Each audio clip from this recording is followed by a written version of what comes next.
SIT పిలిస్తే విచారణకు వెళ్తా, తప్పు చేయకపోయినా ఈడీ సిబిఐ విచారణకు వెళ్ళాను, చట్టాలను ఎవరు అతీతం కాదు, రాచరిక పోకడాలు మానుకోకపోతే బీఆర్ఎస్ను ఎవరు కాపాడలేరు, కేటీఆర్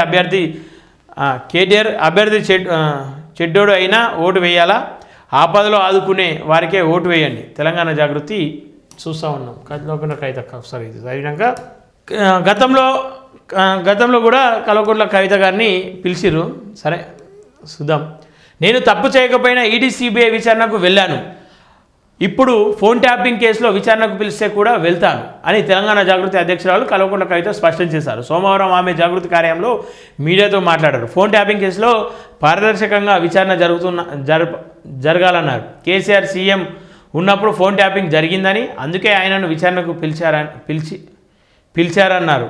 విచారణకు ఎవరిని పిలిచినా సరే వెళ్లాల్సిందేనని, చట్టాలకు ఎవరు అతీతం కాదన్నారు. కానీ కేటీఆర్ మాత్రం కేసీఆర్ను అసలు విచారణకే పిలవద్దు అని అంటున్నారని, ఇలాంటి రాచరిక పొగడాల ఆలోచనలు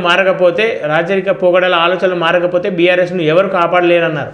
ఫోన్ ట్యాపింగ్ కేసు సాగదీయకుండా విచారణను తుది దశకు తేవాలని డిమాండ్ చేశారు. కేసీఆర్ను ఫోన్ ట్యాపింగ్ కేసులో విచారణను పిలిచే పరిస్థితి ఎందుకు వచ్చిందో బీఆర్ఎస్ ఆలోచించుకోవాలన్నారు.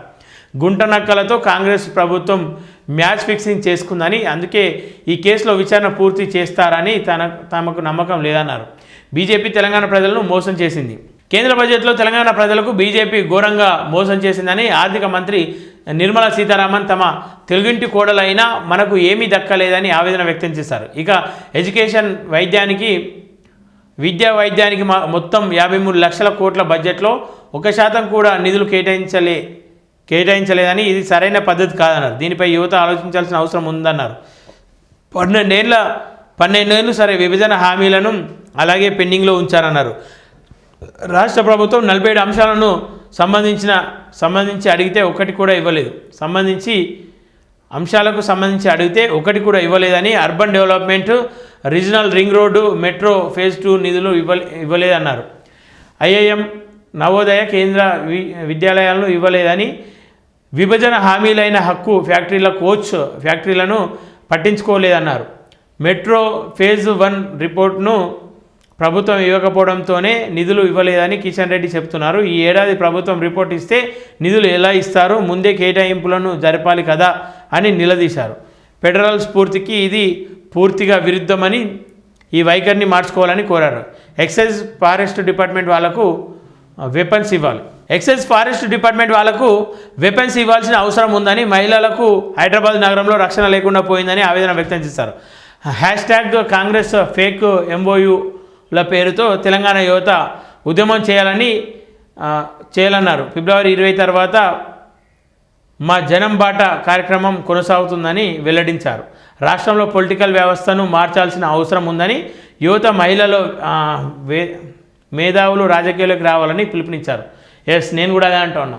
యువత ఖచ్చితంగా బయటకు రావాలి, రాజకీయం చేయాలి. మున్సిపల్ ఎన్నికల్లో అభ్యర్థులు చెడ్డోడైనా ఓటు వేయాలి. మున్సిపల్ ఎన్నికల్లో అభ్యర్థి మంచోడైనా చెడ్డోడైనా కేసీఆర్ను చూసి ఓటు వేయాలని కేసీఆర్ అంటున్నారని, అంటే కేసీఆర్ లేబుల్ చూసి ఓటు వేయాలని కోరటం ఏంటని ప్రశ్నించారు. మంచోడైనా చెడ్డోడైనా ఓటు వేయాలనటం నితంతృత్వ రాచరిక పోకడలను నిదర్శనమని మండిపడ్డారు. కులం, మతం చూడటం, పైసలు చూసి మాత్రం ఓటు వేయవద్దు అని విజ్ఞప్తి చేశారు. చూడటం, పైసలు చూసి ఓటు వేయద్దని చెప్తా ఉన్నారు. అభ్యర్థి మనకు ఆపదలో ఆదుకుంటాడా లేదా అన్నది చూసి ఓటు వేయండి అని సూచించారు. గుడ్డిగా లేబుల్ చూసి ఓటు వేస్తే ఖచ్చితంగా మనం నష్టపోతామని జాగృతి తరపున కొన్ని చోట్ల All India Forward Bloc party తరపున అభ్యర్థులను నిలిపామని, మంచి అభ్యర్థులను పెట్టామని వారికి ఓటు వేసి గెలిపించాలని కోరారట. సంతోషం. ఎట్టకేలకు కల్వకుంట్ల కవిత కన్నా మాట్లాడుతూ ఉంది. మాట్లాడాలి. నేనేమంటా ఉన్నా, మాట్లాడితే ప్రజలు స్వాగతిస్తూ ఉంటారు. ఎందుకంటే మీ కుటుంబం పైన పగలేదు,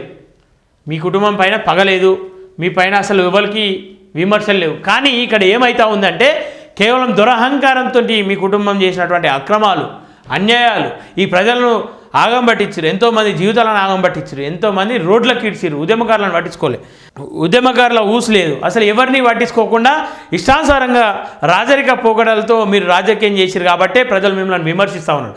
సో ఆ రోజుల నుండి ఖచ్చితంగా బయటకు వస్తూ ఉన్నారు. సరే కొద్దో గొప్ప మంచి చెప్పే ప్రయత్నం చేస్తూ ఉన్నారు, వాస్తవాలు ప్రజలకు చెప్పే ప్రయత్నం చేస్తూ ఉన్నారు. సో కల్వకుంట్ల కవితకనైతే ఇప్పటికి ప్రస్తుతానికి స్వాగతిస్తూ ఉన్నాం. రాజకీయంగా కూడా ఎట్లాంటి అడుగులు వేస్తారు, లేదంటే రాజకీయ అవసరాల కోసమే బయటకు వస్తూ ఉన్నారా అనే ఆలోచనలు కూడా కొంత ఉన్నాయి. ప్రజలకు కొన్ని అనుమానాలు ఉన్నాయి, వాటికి తావు లేకుండా వేయాల్సిన బాధ్యత కల్వకుంట్ల కవితక పైన, అలాగే జాగృతి పైన ఖచ్చితంగా ఉంది. ఎందుకంటే ఎవరైనా రాజకీయం చేయొచ్చు, ఎవరైనా అధికారంలోకి రావచ్చు, కానీ ఏ హామీలు ఇచ్చి ఏ నమ్మకంతో మీరు అధికారంలోకి వచ్చారో ఆ నమ్మకాన్ని నిలబెట్టాలి. సరే గతంలో మాట్లాడాలన్న ఆలోచన ఉన్నప్పటికీ కూడా బీఆర్ఎస్ కట్టుదిట్టంతో వాళ్ళ కబంధ హస్తాల మధ్యలో ఉండిపోయినా కాబట్టి మాట్లాడలేకపోయినా అని చెప్పేసి కల్వకుంట్ల కవిత గారు చెప్తా ఉన్నారు. మరి ఇప్పుడైతే ఎవరు కబంధ హస్తాల మధ్యలో లేరు కాబట్టి ఖచ్చితంగా ప్రభుత్వాన్ని విమర్శించాలి, ప్రతిపక్షాలను విమర్శించాలి, ప్రజలకు మేలు చేసే దిశగా మీరు నడవాలని చెప్పేసి మనస్ఫూర్తిగా కోరుకుంటా ఉన్నా. అటు నిరుద్యోగుల పక్షాన్ని నిలబడాలి, ఇటు అవుట్సోర్సింగ్ ఉద్యోగుల పక్షాన్ని నిలబడాలి, అటు రాష్ట్ర ప్రజలు, అటు రైతులు రుణమాఫీ పైన కూడా మాట్లాడాలని చెప్పేసి మనస్ఫూర్తిగా కోరుకుంటున్నా. దయచేసి మాట్లాడండి అక్క, ఎవరో ఒకరు మాట్లాడాలి, ఎక్కడో ఒక దగ్గర పులి స్టాప్ పలకాలి, న్యాయం జరగాలని చెప్పేసి మనస్ఫూర్తిగా కోరుకుంటా ఉన్నా. ఎవరో మాట్లాడతారని రైతులు పాపం ఎదురు చూస్తూ ఉన్నారు. ఎవరైనా మాట్లాడకపోరా అని చెప్పేసి రైతులు కళ్ళు కాయలు కట్టేలా కాపలు కాస్తూ ఉన్నారు. సో నేనేమంటా ఉన్నా, మాట్లాడండి, రైతుల గురించి మాట్లాడండి, నిరుద్యోగుల గురించి మాట్లాడండి. అట్లా మాట్లాడినప్పుడే మీకు ఖచ్చితంగా ప్రజల నుండి మంచి రెస్పాన్స్ వస్తుంది, మీరు కూడా రాజకీయంగా ఎదుగుతారని చెప్పేసి మనస్ఫూర్తిగా కోరుకుంటా ఉన్నాం.